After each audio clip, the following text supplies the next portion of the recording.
ডালের ধোসা। এর জন্য মুগ ডালটাকে আমি ভিজিয়ে জল ঝরিয়ে নিয়েছি, ভালো করে ধুয়ে নিয়েছি পরিষ্কার করে। 1 ঘন্টা ভিজিয়ে রেখেছিলাম, বেশিক্ষণ লাগে না মুগ ডাল ভেজাতে। দুবারে দেব। এবার এর মধ্যে দেব আমি 1 কাপ সুজি দিয়ে পেস্ট করে নেব। অল্প একটু জল দেব।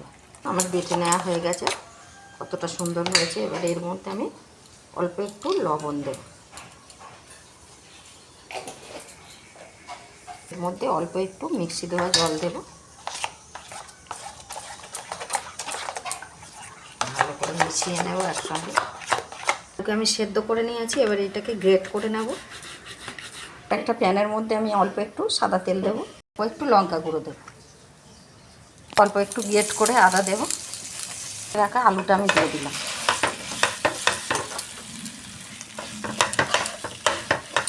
দেব স্বাদ অনুযায়ী নুন, করে একসঙ্গে মিশিয়ে নেব। এইভাবে আপনারা বানাবেন, চটজলদি হয়ে যাবে, খেতেও ভালো লাগবে। টিফিনে বানিয়ে দিতে পারেন, বাচ্চাদেরও বড়রাও খাওয়া যাবে। দেবো অল্প একটু চাট মশলা। এবার নামিয়ে নেব। প্যানের মধ্যে আমি একটু তেল ব্রাশ করে দেবো। একটা এবার আমি এইরকম হবে দিয়ে দেবো।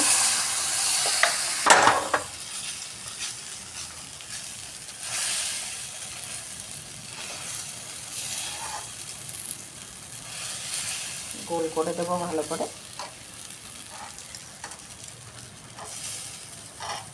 আলুর পুরটা এর মধ্যে আমি দিয়ে দেবো এইভাবে।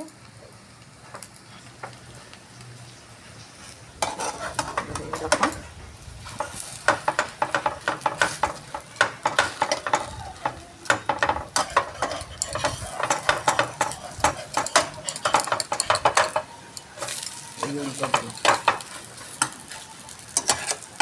আছে।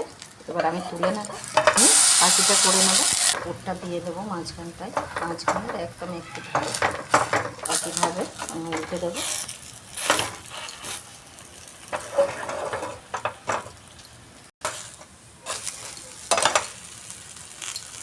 হয়ে গেছে আমার আজকে সুজির ধোসা মুগ ডাল দিয়ে।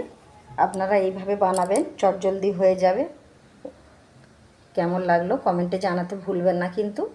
রাখলাম, ধন্যবাদ।